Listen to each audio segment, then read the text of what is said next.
রাকিব মিস্ত্রি তৃণমূল পঞ্চায়েত মেম্বারের হাত ধরে সাফাই কর্মীর কাজ করত। বারাসতের নিবেদিতা পল্লীতে 10 থেকে 15 বছর রাকিব মিস্ত্রি ছিল।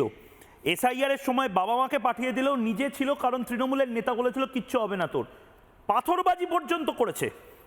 বাংলাদেশ থেকে এসে থাকার জায়গা জুটিয়েছিল পঞ্চায়েতের মেম্বার। এই পঞ্চায়েতের মেম্বারকে এবার খুঁজতে হবে। তো বারাসতের বিজেপি বিধায়কের আমি দৃষ্টি আকর্ষণ করছি, এরকম কতজন রাকিব মিস্ত্রিদেরকে টাকার বিনিময়ে আশকারা দিয়েছিল এবং ভোট পাইয়ে দিয়েছিল, এটা তো জানতে হবে। রাকিব মিস্ত্রির বক্তব্য শুনে আমি পরিতোষ বাবুর কাছে যাব।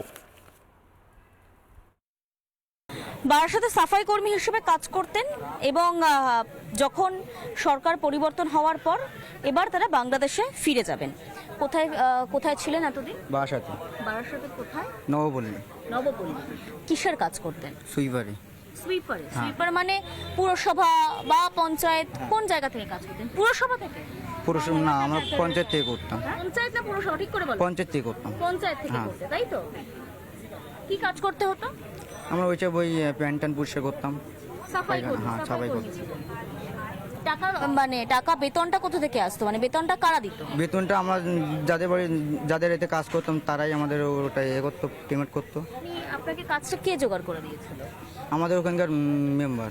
মেম্বারের নাম? মুজিবার মেম্বার। মুজিবার মেম্বার। মুজিবার তো মানে সারনেম কি ছিল, টাইটেল কি ছিল? ওনার শুধু ওইটুকুই জানি, আর কিছু জানি না। মুজিবার মেম্বার। হ্যাঁ। কত নম্বর পঞ্চায়েত? 108। 108। হ্যাঁ। এলাকাটা একটু স্পষ্ট করে বলুন, কোন জায়গা? নিবেদিতা পল্লী, অপর সাইডে। ওনার বাড়ি কি ওখানেই? হ্যাঁ। আপনি ওনার কাছে গিয়েছিলেন না উনি আপনাকে কাজ জোগাড় করতে দিয়েছিলেন? উনি আমাকে কাজ জোগাড় করে দিয়েছিল। কি এসে বলেছিল? আমি ওনার কাছে গিয়ে বলছিলাম যে আমি এরকম বাংলাদেশে এসেছি, আমার কোনো কাজ বাজ নেই, আমার একটু কাজ করতাম। হ্যাঁ। তাই উনি দিয়েছিল। উনি কাজ দিয়েছিল? হ্যাঁ। উনি জানতেন আপনার কাছে ডকুমেন্টস নেই? না না। উনি বলেছিলেন কোনো ডকুমেন্টস বানিয়ে দেবো বা না কিছু? না না, আমার কিচ্ছু হয়নি। কত বছর আগে এসেছেন? বাবা মার সাথে এসেছি অনেক ছোটবেলাতে, বাবা মা 20 বছর আগে। চলে গেছে। এসআইআর সময় চলে গেছে। আপনারা থেকে গেলেন কেন? আমরা থেকে গেলাম, আমার বাচ্চাটা তখন ছোট ছিল অনেক, ওর জন্য থেকে গেছিলাম। এখন চলে যাচ্ছেন কেন? এখন এখানে কাগজপত্র যাচ্ছে, আমরা দিতে পারছি না, তাই তখন তো কাগজপত্র লাগতো এসআইআর এর সময়। তখন বাচ্চাটার শরীর ভীষণ খারাপ ছিল, ওর জন্য আরো যেতে পারিনি।